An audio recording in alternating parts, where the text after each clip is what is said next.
I truly believe that we are the closest to seeing the pharmaceutical industry collapse on its lies with this Peter Hotez, RFK Jr., and Joe Rogan debate.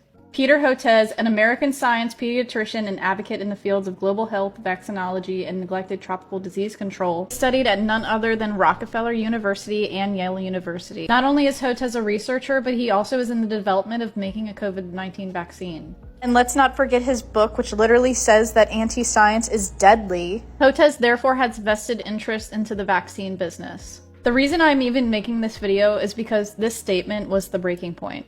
For me, at least, because he's willing to go on CNN to speak with Aaron Burnett, but Joe Rogan is offering him a platform that gets millions more viewers. If he is so serious about wanting to combat anti-vaccine nonsense and make sense of it to people, since he is so sure about his position, he should have no problem going in and laying down the facts. It shouldn't even have been called a debate, because apparently he is not debating. He is so sure about his position. Now, I don't know about you, but if you are so vested into wanting to end this nonsense, if this is truly people taking the data and misinterpreting it and endangering other people, then it should be his civic duty to reach as many people as possible. And Joe is giving him a time option of no limit. If he goes on CNN, they are only going to put him on for a certain amount of time. As someone just trying to seek the truth, I have no interest on what the outcome of this would be.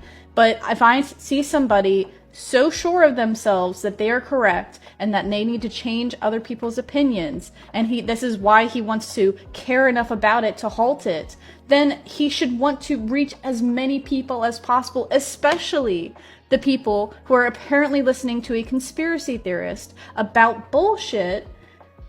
Confront that, show us where it's wrong, why RFK Jr. is speaking misinformation. I'm just fucking angry, because how do you even argue with that? How are you trying to actually help anyone? You don't have to debate even. Lay down the data. Data speaks for itself. If you are so fucking sure, it drives me crazy, because how can you argue against that? You cannot say that he doesn't have an interest in speaking with Joe, because he's already been on Joe's show, if you didn't know that. So please, Dr. Hotez, if you see this is me begging you to go on and please show us what it was misinformation in RFK's podcast. Because if you don't, no one will change their opinion.